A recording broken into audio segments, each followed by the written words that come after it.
Todos, bem-vindo ao nosso curso de Java e Kotlin. Nas aulas passadas nós já conseguimos explorar bastante os recursos da nossa classe string, né? E quando a gente está falando de string, além de pegar valores parciais, remover caracteres desnecessários, concatenação, tá? Validação, a gente também pode formatar alguns valores utilizando os recursos da classe string. E esses valores podem ser números, datas, caracteres e entre outros. O que a gente vai ilustrar aqui para vocês agora são justamente algumas formatações que nós realizamos em Java, tá? Mas que vocês vão ver que Kotlin tem alguma particularidade. Vamos conhecê-las a partir de agora, tudo bem? Bem, eu tenho aqui uma variável chamada var formatada. Essa minha var formatada a gente vai usar reatribuindo alguns valores, né? E aí a gente vai reimprimir para que vocês possam avaliar o resultado de cada uma dessa implementação. Essa minha var formatada, ela inicia com essa expressão, que quer dizer que eu tenho uma variável π, que é do tipo long, double, tudo bem? E essa variável π, eu quero que ela esteja só 2 dígitos após a vírgula, tá? Então, eu vou dar aqui um F7 e realmente, olha, π com duas casas, né? Então eu tenho 3.14. Se eu fosse fazer isso no Java, como a gente fez com outros valores, olha, a gente usar string.format, tudo bem? E ele é que receberia o argumento da formatação e a variável a ser formatada. Nesse caso, a própria formatação, ele já tem um método format, então eu coloco aqui a minha expressão de formatação que eu quero e ele mesmo já executa a operação de fato de formatação. E aí eu consegui obter o meu PIR com duas casas. Em seguida, eu formatei o PIR com três casas, então observem que aqui eu vou mudando a estrutura e ele já vai me dando outros valores. Tá? Vamos avaliar inteiros também. A primeira instrução, ele diz o seguinte, eu quero um número inteiro com 10 posições.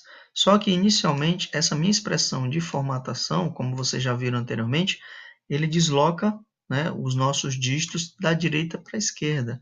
Então, eu vou ficar com espaço aqui de alguns caracteres, espaços em branco, né, de alguns caracteres em branco. A não ser que eu queira fazer diferente, eu queira alinhar, no caso, a minha variável ou o meu resultado para a esquerda. Então, vamos ver como vai ficar. Simplesmente colocando um sinal de menos, né? E aí eu consegui, olha, alinhar para a esquerda. Vamos ver, tá aqui. Consegui dar esse espaço também, se eu tivesse uma outra coluna ou algo do gênero. Mas eu quero dizer o seguinte, que eu não quero mais colocar espaços. Eu quero dizer que tudo que tiver com zero para preencher os meus espaço, né? Na minha quantidade de caracteres, eu quero que coloque zero, para que eu possa ter uma formatação mais amigável. Então, eu vim e consegui, ó, colocar aqui a minha expressão antecedendo, né, ó, prefixando com um zero. Então, eu vou conseguir ter os meus 15 caracteres e os zeros serão exibidos para os valores para serem completados, né, para a minha quantidade de caracteres formatados. Da mesma forma, eu vou formatar minha string, meu nome. Observem que eu disse que meu nome, ou a coluna que receberia o nome, tem que ter 50 posições.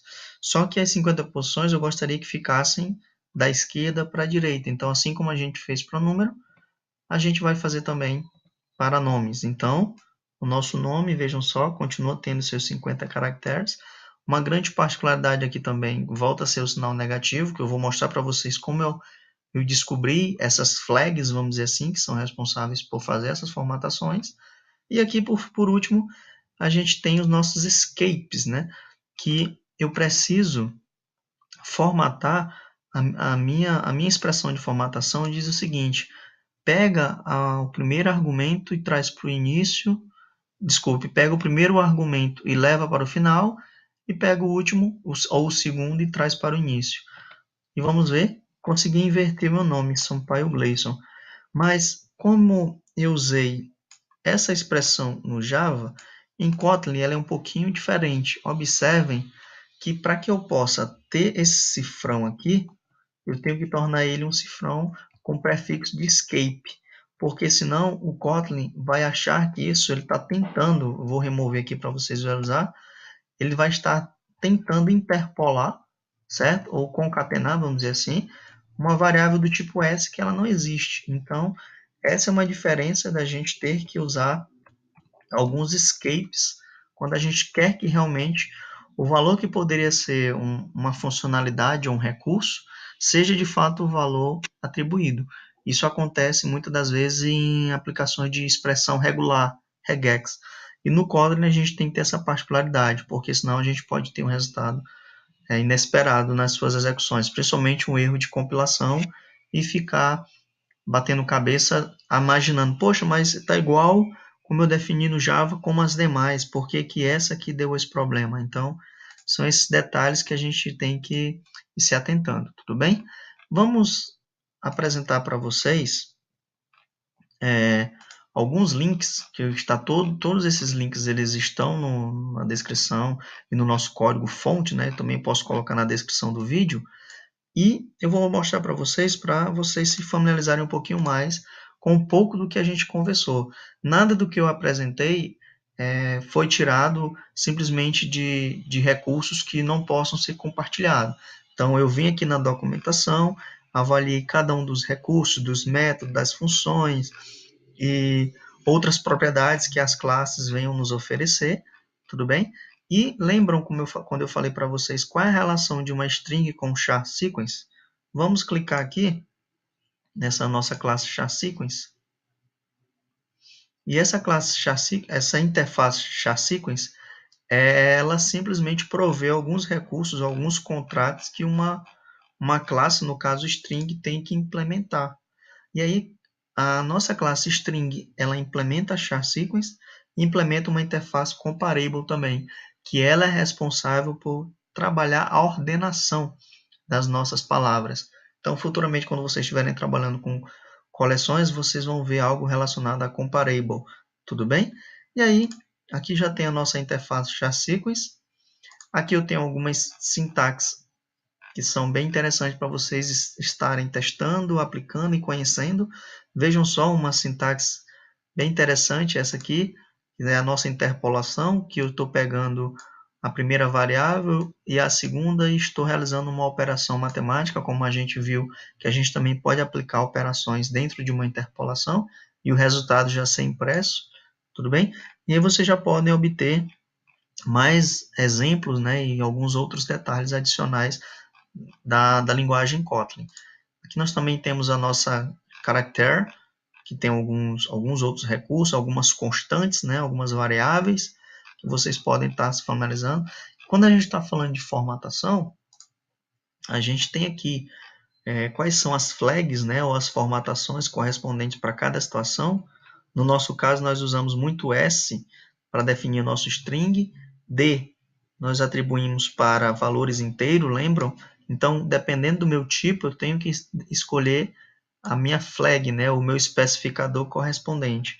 O F foi o float, né, que foi o double ou float. Então, vocês observam que essa é a forma que a gente utiliza para realizar algumas formatações. Quando a gente está falando de data, nós não mencionamos data, mas existe aqui alguns exemplos que vocês podem estar testando, tá? Criando novas variáveis do tipo específico, tá? E aqui a gente também está aplicando aqui a questão dos índices, né? Eu quero exibir só o segundo valor, no caso, vai imprimir só hello, né? O 32 fica omitido, e assim sucessivamente. Aqui tem alguns outros exemplos para vocês, ó. Vocês já podem colocar um range, um delimitador, ou uma coluna, uma tabulação, tá? Isso aqui a gente trabalha muito quando está trabalhando com geração de layouts, né? Arquivos, né? Saídas para arquivo texto e afins, tudo bem? E aqui eu tenho algumas flags, né? O que essas flags correspondem na nossa apresentação. Estou dizendo aqui, quando eu coloco um menos, ele vai alinhar à esquerda, né? Quando eu coloco mais, quando eu estou trabalhando com números, ele define se é positivo ou se é negativo. Quando nós colocamos o zero, ele diz que ia preencher com zeros à esquerda, né? Nas nossas representações. E aqui nós temos alguns exemplos. Tudo bem? Espero até os próximos vídeos.